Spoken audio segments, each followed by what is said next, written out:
find. Glad to see that I could help make your life a bit easier. But have you ever thought of how I felt? You need to think about your behavior.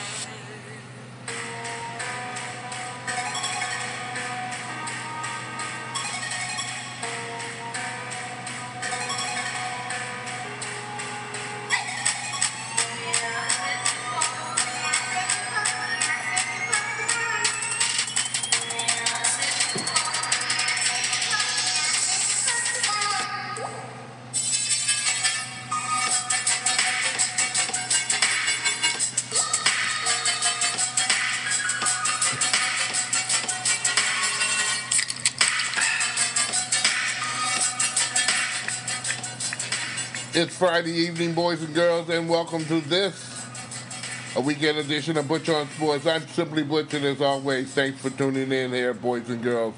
Yes, indeed, I am just so clever today here with some of my picks and packs throughout the weekend here. High school basketball is going on as we speak.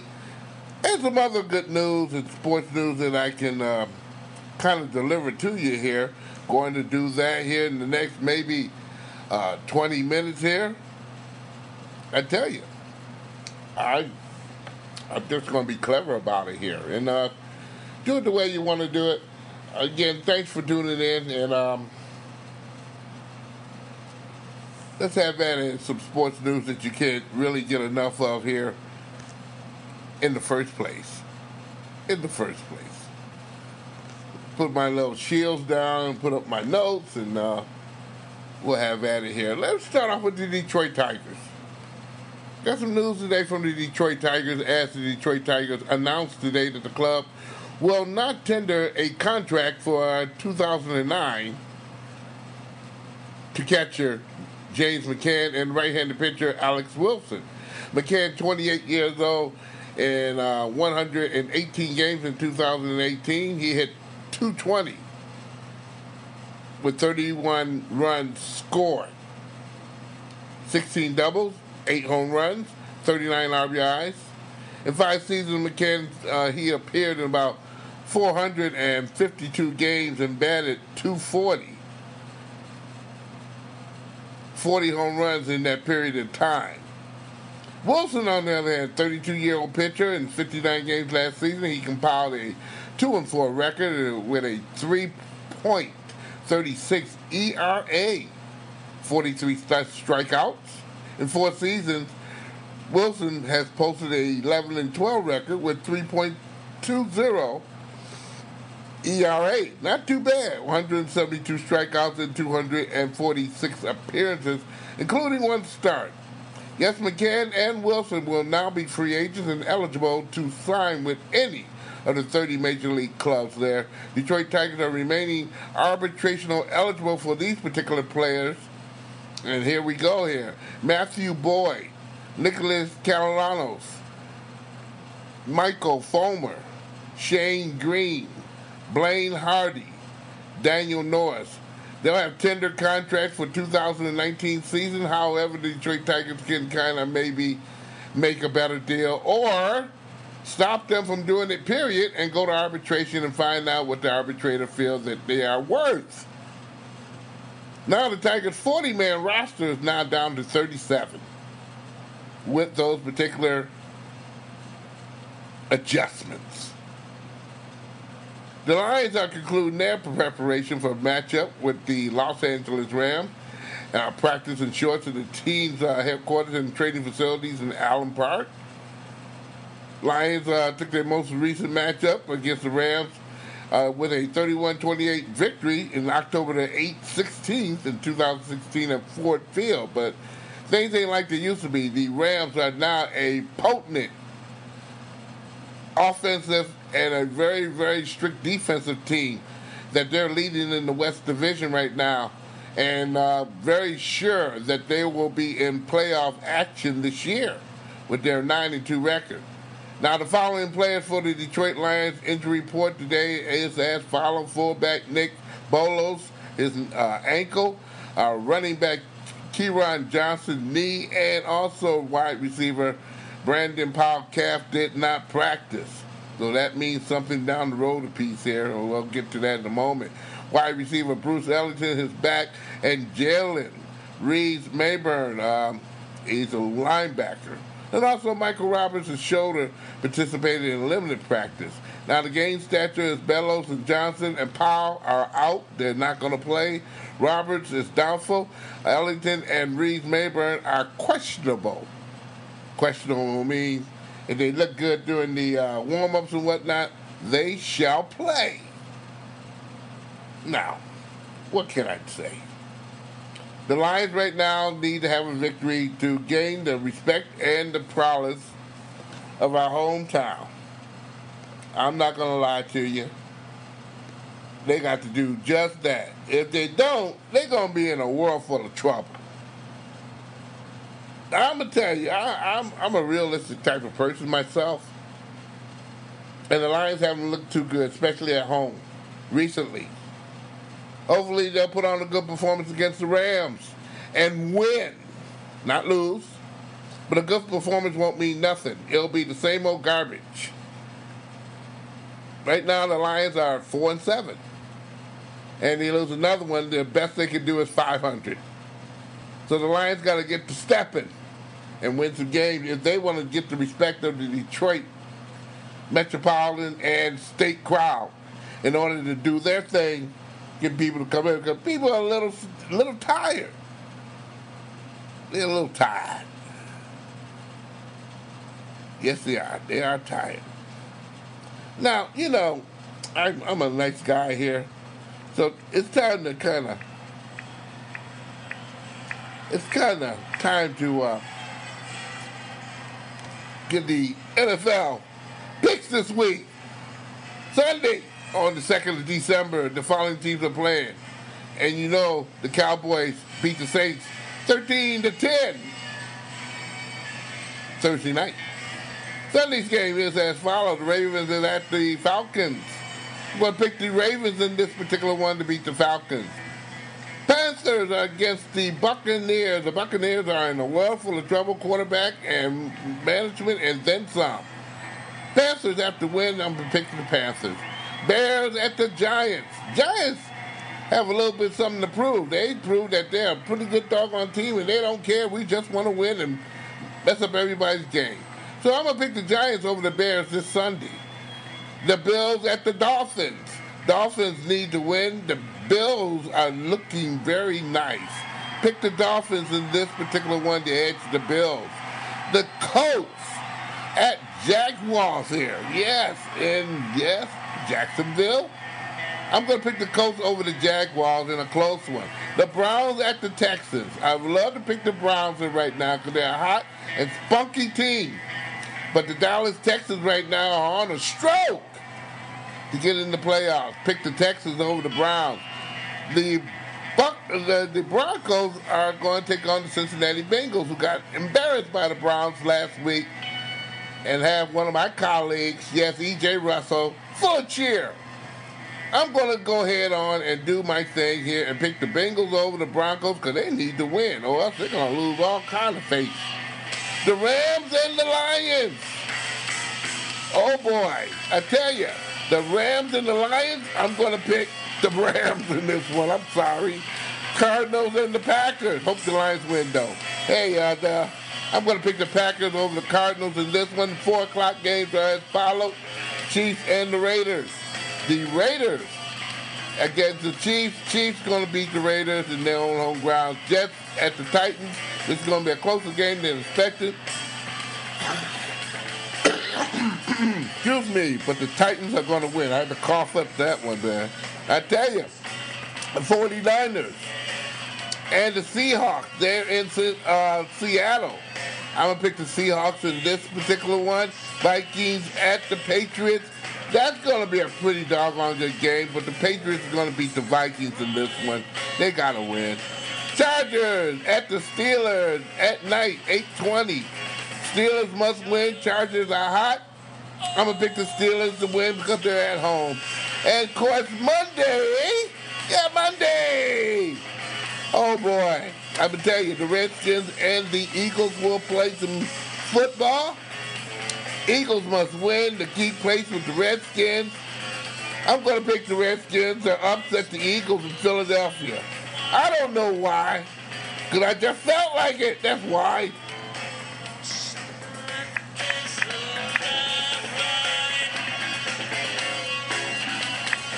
And those are the picks, the NFL picks this particular week. I don't know. I just felt I just needed to do that. I needed to do that very bad. Lions and the Rams. I hate to do it, but you know what? It happens. And I would love to pick the Lions, boys and girls, but I'm not a Las Vegas gambler. But I can't tell you this. The Rams are a better team. Let me move on here, boys and girls. Let me move on here. Some basketball news. I'm watching the Detroit Pistons right now do their thing on the television set here. And right now they're leading 90-76 in the fourth quarter with about 5 minutes and some change remaining.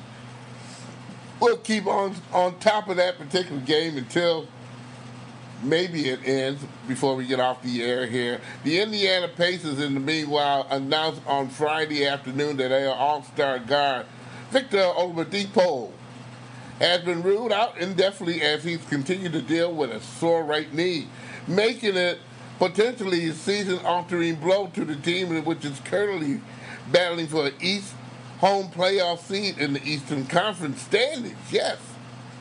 Oladipo left with 5 minutes remaining in the Indiana game on November 17th against Atlanta. Hawks there complaining of his right knee soreness.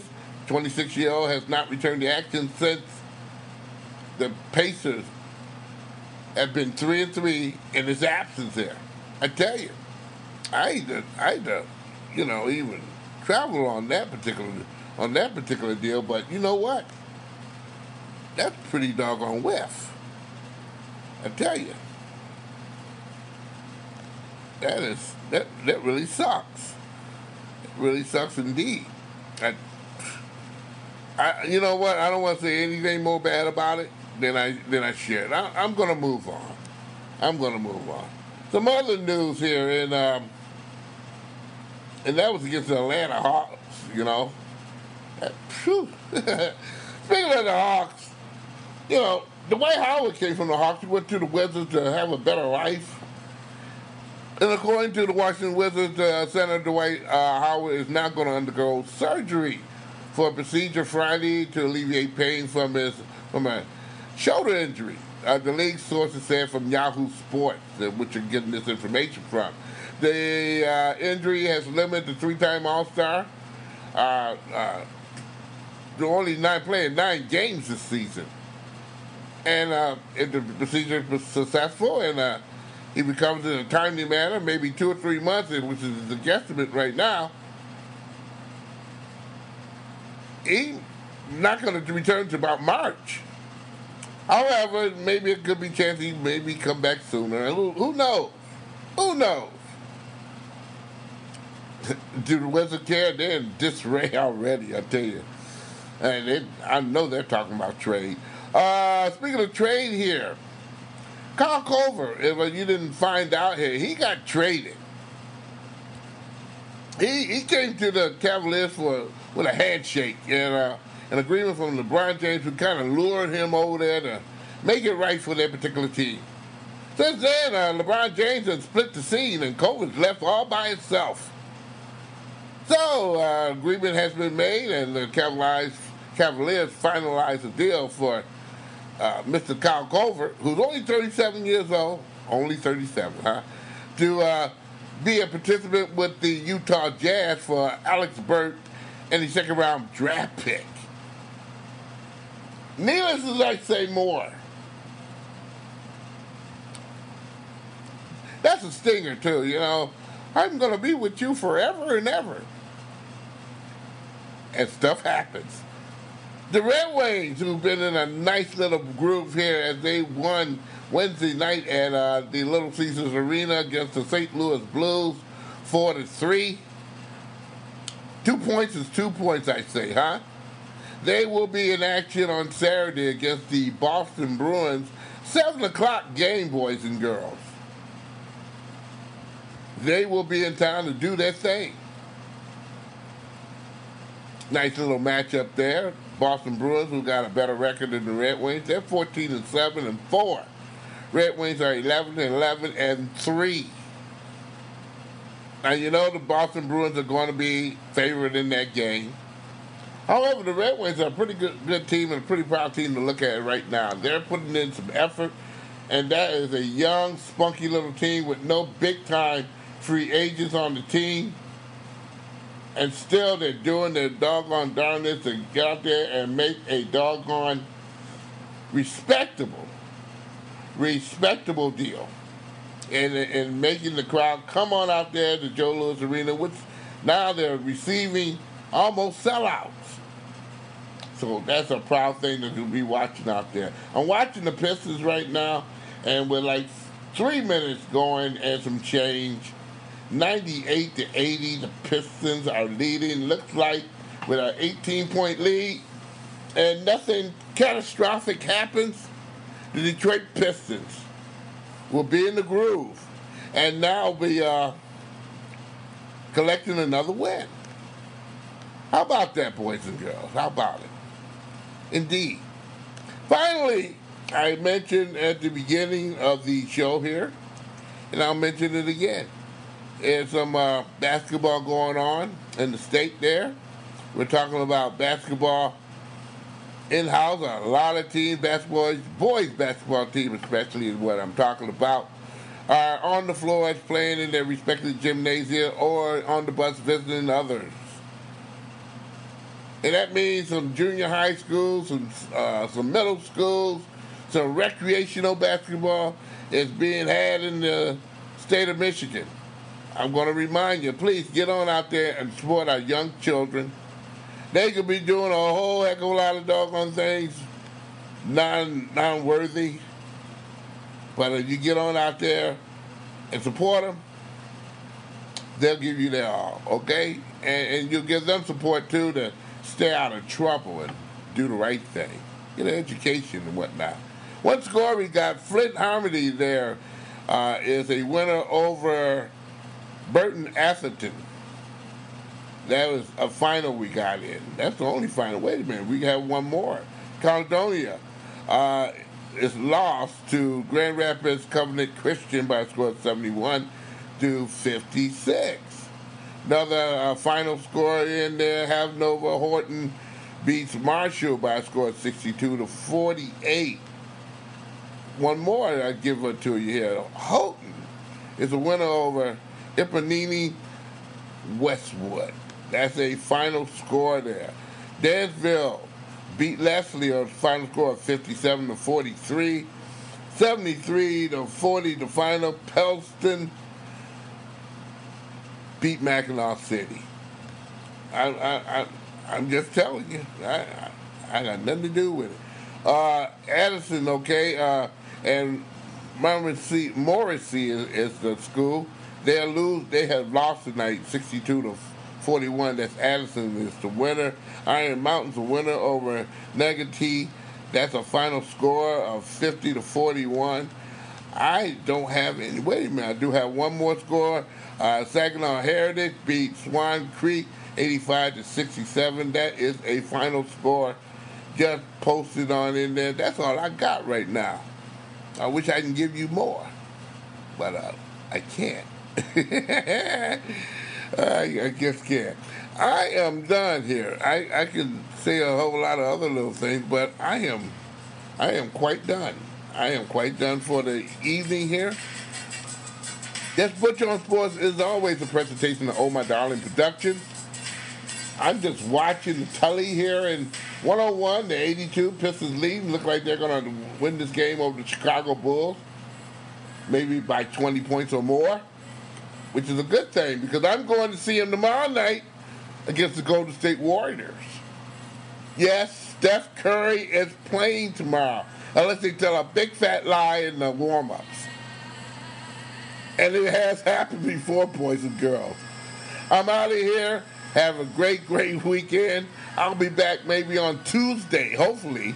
Everything's worthwhile to give you some more sports scores that you can't get enough of. Again, I invite you to have a pleasant, happy weekend. It's going to be rainy up here, but maybe snowy up in the Upper Peninsula.